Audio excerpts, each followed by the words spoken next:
নমস্কার, Rishibani institute of Vedic অ্যাস্ট্রোলজির পক্ষ থেকে স্বাগত জানাই আজকের জ্যোতিষ আলোচনায়। আমি শান্তনু আপনাদের সঙ্গে। আলোচ্য বিষয় বিশুদ্ধ জ্যোতিষ এবং বাস্তুশাস্ত্র। আমরা যারা জ্যোতিষ চর্চা করি তারা সব সময় একটি কথা বলি, স্থান, কাল এবং পাত্র। অর্থাৎ জ্যোতিষ বিচারের জন্য যে স্থানে আমি রয়েছি, অর্থাৎ আমার বাসস্থান, এটা কিন্তু গুরুত্বপূর্ণ। তাই বাস্তুশাস্ত্র এবং বিশুদ্ধ জ্যোতিষ এরা কিন্তু প্রকৃতপক্ষে পৃথক নয়। দুটি পৃথক শাখা হলেও আপনার জীবনধারার সঙ্গে এরা কিন্তু প্রত্যক্ষভাবে উভয়ই জড়িত এবং সবচেয়ে বড় কথা, একে অপরের উপরে প্রচণ্ডভাবে প্রভাব বিস্তার করে। সুতরাং জ্যোতিষ চর্চা যারা করেন, জ্যোতিষকে যারা ভালোবাসেন, তাদের অবশ্যই বাস্তুশাস্ত্র সম্পর্কে বিশুদ্ধ জ্ঞান অর্জন করা প্রয়োজন। আজকে আমাদের আলোচ্য রাশি মিথুন, কালপুরুষের তৃতীয় রাশি, বুধের দ্বারা প্রভাবিত বায়ুতত্ত্বের দত্তক প্রকৃতির রাশি।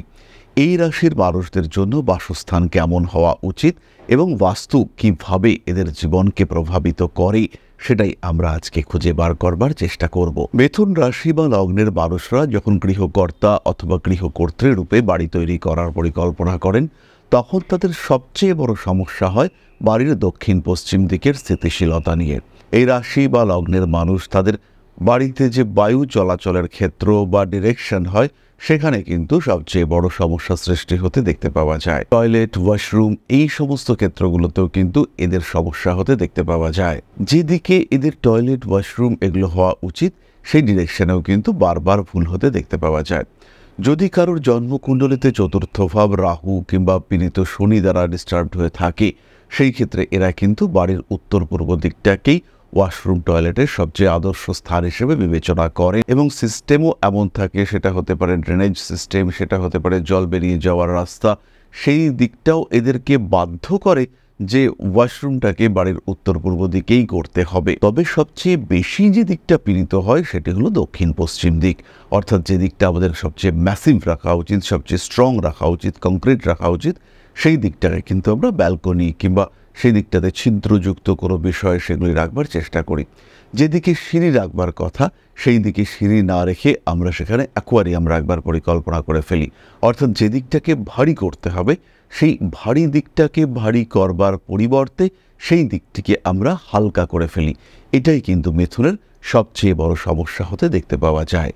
মিথুন রাশি বা লগ্নের মানুষরা বাড়ির ছবি প্লেসমেন্টে গন্ডগোল করে ফেলেন। মিথুন রাশির মানুষদের যে ধরনের ছবি পছন্দ হওয়া উচিত, অর্থাৎ একটি বায়ুপূর্ণ স্থান যেখানে বায়ু প্রবাহিত হচ্ছে, যেমন সমুদ্রের পাড়ের ছবি কিংবা সমুদ্রের পাড়ে সূর্যাস্ত বা সূর্যোদয়ের ছবি। আমরা সবসময় বলবো, কখনো বাড়িতে সূর্যাস্তের ছবি কিন্তু লাগাবেন না। যদি বাড়িতে সূর্যের ছবি ব্যবহার করতে হয়, সেই ক্ষেত্রে পূর্ণ দীপ্ত সূর্য নয়, সূর্য উদয় হচ্ছে যে সময়টিকে আমরা ব্রহ্ম মুহূর্ত বলে থাকি, অর্থাৎ সূর্যদেব উঠবেন, এই প্রিপারেশন তিনি নিতে চলেছেন। অর্থাৎ সূর্যদেব তিনি উদিত হবেন, তার প্রস্তুতি তিনি নিয়ে চলেছেন।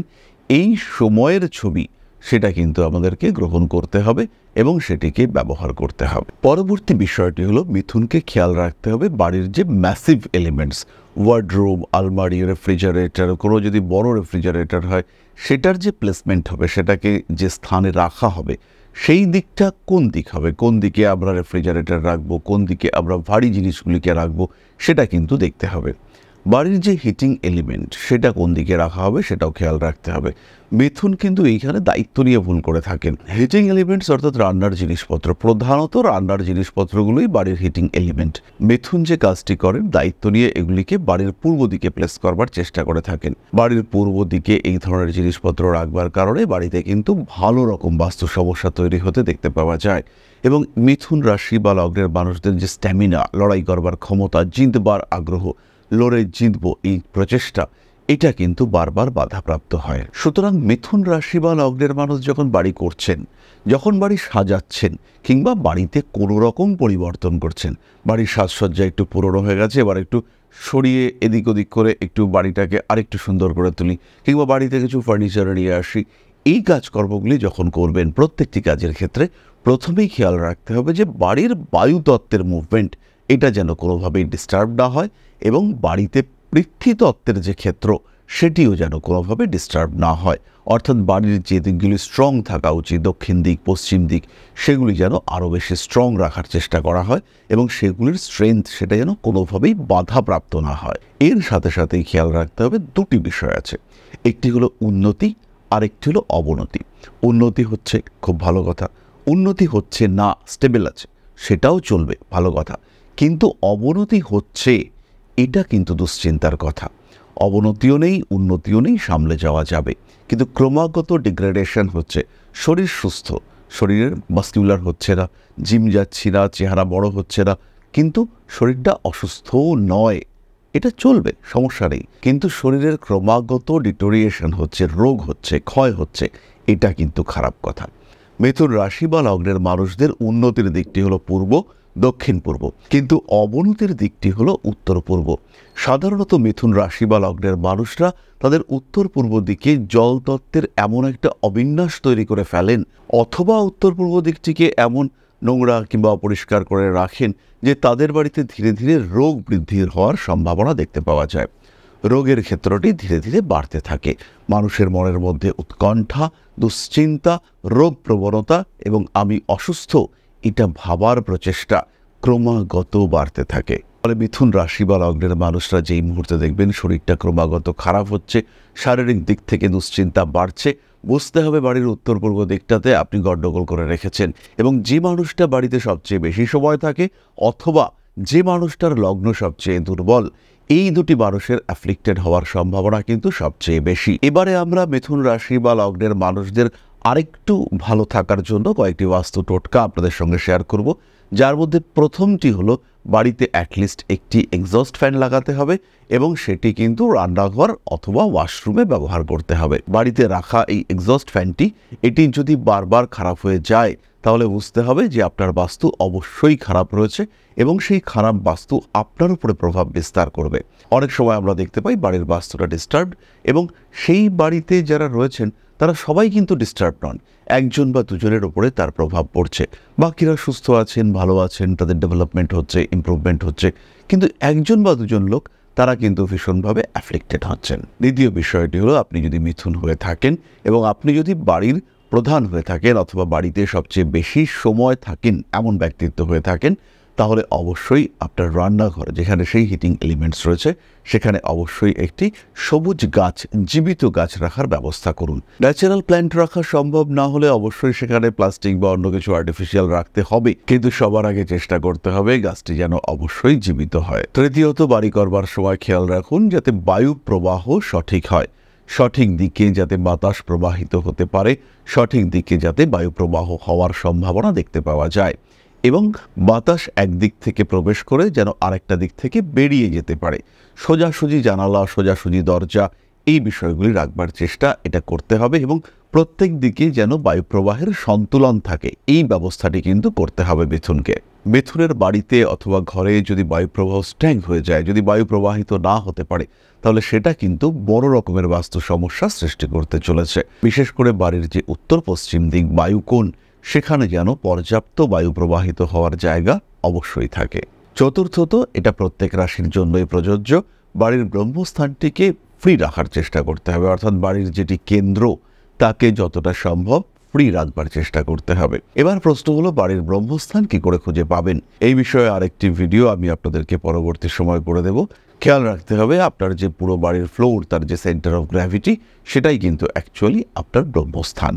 কোনো কোনো সময় আমাদের অ্যাক্টিভ ব্রহ্মস্থান কিছুটা পরিবর্তিত হতে দেখতে পাওয়া যায় যখন আমরা বাড়ির একটি দিকে কোনো কারণে ভারী করে দিই, যেমন বাড়িতে যে স্থানে সিঁড়ি রয়েছে সেই স্থানের একটা প্রভাব কিন্তু পড়ে। তাই ব্রহ্মস্থানটিকে সঠিকভাবে শনাক্ত করা কখনো কখনো কঠিন হয়ে দাঁড়ায়, কিন্তু বেশিরভাগ ক্ষেত্রে আপনার বাড়ির যে ক্ষেত্র, তার যে সেন্টার অফ গ্র্যাভিটি, সেটাই কিন্তু আপনার বাড়ির ব্রহ্মস্থান। সেই জায়গাটিকে পরিষ্কার পরিচ্ছন্ন রাখতে হবে এবং সেখানে যাতে বারবার মানুষের পদক্ষেপ না পড়ে তার জন্য একটু খেয়াল রাখতে হবে। পঞ্চমত, মিথুন রাশি বা লগ্নের মানুষরা বাড়িতে অবশ্যই ব্যবহার করুন উইন্ড চাইম অথবা ঘণ্টা। বাড়ির মধ্যে বায়ু প্রবাহ এবং শব্দের অস্তিত্ব এটাকে বারবার প্রকাশ করবার জন্য অবশ্যই ব্যবহার করুন এই দুটি জিনিস, অথবা অ্যাটলিস্ট যে কোনো একটি জিনিস। উইন্ড চাইমের ক্ষেত্রে মিথুন অবশ্যই ব্যবহার করবে ব্রাশের তৈরি অর্থাৎ পেতলের তৈরি উইন্ড চাইম আপনারা ব্যবহার করবেন। স্টিল বা এই ধরনের কোনো ধাতু সেটা কিন্তু আপনাদের জন্য সঠিক এবং উচিত হবে না। তাহলে এবার আমরা চলে আসব আলোচনার পরবর্তী পর্যায়ে, অর্থাৎ আপনাদের প্রশ্নে জ্যোতিষের উত্তর। তবে তার আগে ছোট্ট একটি বিষয় শেয়ার করতে চাইব। আশা করি পরম পিতার আশীর্বাদে সবাই খুব ভালো আছেন। জীবনে চলার পথে বিভিন্ন সময় বিভিন্ন ক্ষেত্রে আমরা প্রত্যেকেই কিছু না কিছু জনহিতকর কার্য করে থাকি। রাস্তায় যদি একজন মানুষ এসে আমাদের কাছে সাহায্য চায়, আমরা যতটুকু সম্ভব তাকে সাহায্য করবার চেষ্টা করি। কখনো কিছু অর্থের বিনিময়ে, কখনো তাকে কিছু খাদ্য সামগ্রী কিনে দিয়ে, কখনো গাছের জল দিয়ে, কখনো পাড়ার রাস্তার কুকুরটিকে খেতে দিয়ে আমরা সমাজের উন্নতি করবার চেষ্টা করি। আমরা সমাজের প্রতি আমাদের সামাজিক দায়বদ্ধতা পালন করবার চেষ্টা করি, কারণ প্রত্যেকেই আমরা মানুষ, প্রত্যেকের মধ্যেই রয়েছে মনুষ্যত্ব, প্রত্যেকেই আমরা অপরকে সাহায্য করবার জন্য অল্প বিস্তর দায়বদ্ধ। এই ভাবনা নিয়েই অধ্যাত্ম সেবা এবং প্রকৃতি পূজনের ব্রতী হয়েছে আমরা। আপনাদের সহযোগিতায় গঠন হয়েছে পরম ব্রহ্ম মিলন মঠ ও সেবাশ্রম। দীর্ঘদিন ধরেই, প্রায় বিগত 3 বছর ধরে বিভিন্ন সময়ে, বিভিন্ন অবস্থায়, বিভিন্ন পরিস্থিতিতে মানুষের পাশে গিয়ে আমরা দাঁড়িয়েছি। মানুষের পাশে যতটা সম্ভব সাহায্য করবার চেষ্টা আমরা করেছি আমাদের ক্ষুদ্র সামর্থ্যে। বারংবার আমরা পেয়েছি আপনাদের সাহচর্য, বারংবার আপনারা বাড়িয়ে দিয়েছেন আপনাদের সহযোগিতার হাত। তাই আরও একবার আপনাদের সামনে আজ আমি আবার এসেছি পরবর্তী কর্মসূচিকে বাস্তবায়িত করবার জন্য। বিগত দিনগুলিতে বিভিন্ন সময়ে আমরা বিভিন্ন ক্ষেত্রে ডোনেশন কর্মসূচি করেছি। আমরা শীতকালে কম্বল বিতরণ করেছি, মোজা চটি বিতরণ করেছি, মশারি বিতরণ করেছি ডেঙ্গুর সময়, করোনার সময় খাদ্য সামগ্রী বিতরণ করেছি আমরা। তার সঙ্গে সঙ্গে ছোট ছোট শিশুদের পড়াশুনো এগিয়ে যাওয়ার জন্য সারা বছরের সমস্ত শিক্ষা উপকরণ আমরা বিতরণ করেছি। তাদের সঙ্গে আমরা সময় কাটিয়েছি। এদের শিক্ষার ক্ষেত্রে যাতে ডেভেলপমেন্ট হয়, তাই বেশ কিছু এলাকায় আমরা সম্পূর্ণ বিনামূল্য কোচিং সেন্টার পরিচালনা করছি। এবং বিশেষ বিষয়টি হলো যে প্রত্যেকটি ক্ষেত্রেই আপনারা কিন্তু প্রত্যক্ষ বা পরোক্ষভাবে আমাদের সঙ্গে আছেন। এই কর্মসূচিগুলিকে সঠিকভাবে এগিয়ে নিয়ে যাওয়ার জন্য এবার প্রয়োজন হয়ে পড়েছে একটি পরিকাঠামো, একটি সুগঠিত আশ্রমের, যেখানে বেশ কিছু মানুষ আশ্রয় পাবে, যেখানে বেশ কিছু বৃদ্ধ বৃদ্ধা তাদের দিনগুলিকে আরেকটু খুশির মধ্যে নিয়ে আসতে পারবেন, যেখানে বেশ কিছু অসহায় শিশু তাদের অভিভাবক খুঁজে পাবে, যেখানে বেশ কিছু নিষ্পাপ প্রাণ বিকশিত হওয়ার সুযোগ পাবে, যেখানে বেশ কিছু নিষ্পাপ প্রাণী তারা তাদের আশ্রয় খুঁজে পাবে। এই আশ্রম পরিকল্পনার জন্য, তার পরিকাঠামো নির্মাণের জন্য আমরা একটি জায়গা সিলেক্ট করেছি। সেই জায়গাটি ক্রয় করবার জন্য প্রয়োজন বিপুল অর্থের, যেটি কেবলমাত্র আমাদের প্রচেষ্টায় সংগ্রহ করা অসম্ভব। তাই আপনাদের প্রত্যেকের কাছে ছোট্ট অনুরোধ, প্রত্যেকেই অল্প অল্প করে এগিয়ে আসুন। প্রত্যেকের বিন্দু বিন্দু অনুদানে একদিন সিন্ধু স্বরূপ গড়ে উঠবে পরম ব্রহ্ম মিলন মঠ ও সেবাশ্রম। আমাদের প্রত্যেকের স্বপ্ন সমাজের জন্য কিছু করে যাওয়ার, সমাজকে উন্নততর পর্যায়ে নিয়ে যাওয়ার এই যে প্রচেষ্টা, এই যে ইচ্ছে, এই যে উদ্যম, এই উৎসাহ বাস্তবায়িত হবে আপনাদের সহযোগিতার মাধ্যমে। তাই আপনাদের প্রত্যেকের কাছে স্বনির্বন্ধ অনুরোধ, যতটুকু সম্ভব, যতটুকু সামর্থ্য, হতেই পারে অতি ক্ষুদ্র সেই সামর্থ্য, কিন্তু এসে পাশে দাঁড়ান। ইতিমধ্যেই বহু মানুষ তাদের যথাসম্ভব সাহায্যের হাত আমাদের দিকে বাড়িয়েছেন। আমরা তাদের প্রতি কৃতজ্ঞ, আমাদের আন্তরিক ধন্যবাদ আমরা জানাই তাদের প্রতি। এবং আপনাদের কাছেও আমাদের অনুরোধ, আপনারাও একটু একটু করে এগিয়ে আসুন। সবাই যদি অল্প অল্প করে এগিয়ে আসি, তাহলেই কিন্তু বিরাট কোনো স্বপ্ন বাস্তবায়িত হতে পারবে। সকলেই যদি অল্প অল্প করে এগিয়ে আসি, তাহলেই কিন্তু বিরাট এই মহান কর্ম বাস্তবায়িত হতে পারবে।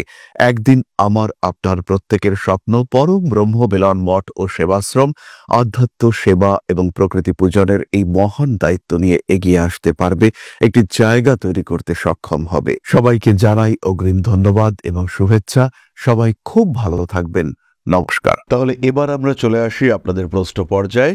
খেয়াল রাখতে হবে, বাস্তু সংক্রান্ত বা জীবনের যে কোনো সমস্যা সংক্রান্ত বিষয়ে যদি আপনার মনে প্রশ্ন জাগে, যদি জীবনকে আরেকটু স্মুথ করে তোলার চেষ্টা করেন, সেই ক্ষেত্রে অবশ্যই একটি জ্যোতিষ পরামর্শ আপনার জন্য লাভজনক হয়ে উঠতে পারে। আমাদের সঙ্গে সরাসরি কনসালটেশনের জন্য কল করুন আমাদের কন্ট্যাক্ট নাম্বারে। প্রশ্ন করেছেন মালবিকা বিশ্বাস, জন্ম তারিখ 15/8/2003, বিকেল 3টে, Krishnanagar, Nadia. Fourth year computer engineering student wants to know about final year result and service. Malavika, according to your birth chart, your service life, your profession, your career is really very good. And after completion of your 27th year of age, you will get a very good and stable job. So Malavika, try to concentrate on your career. Career will be very bright and you will have a very good financial status. তবে যে ক্ষেত্রটিতে সমস্যা রয়েছে সেটি হলো কিছুটা ego problem, anxiety, একাকিত্ব, কিছুটা depression, এই সমস্ত বিষয়গুলি নিয়ে নিজেকে কিন্তু অবশ্যই কিছুটা যত্ন করতে হবে। তাহলে আজকের আলোচনা আমরা আর দীর্ঘায়িত করব না। সবাই ভালো থাকুন, সুস্থ থাকুন। মা শ্রী শ্রী আদিশক্তির আশীর্বাদ আপনাদের জীবনেই বর্ষিত হোক। সমৃদ্ধ, আরও সমৃদ্ধ হয়ে উঠুক আপনাদের জীবন। জয় মা আদিশক্তি। নমস্কার। ওং অকারাদি পঞ্চাশদ্বর্ণেভ্যো স্বাহা। ওং প্রতিপাদাদি তিথিভ্যো স্বাহা। ওং কৃষ্ণপক্ষায় স্বাহা। ওং শুক্লপক্ষায় স্বাহা। ওং অমাবস্যায় স্বাহা। ওং পূর্ণিমায় স্বাহা।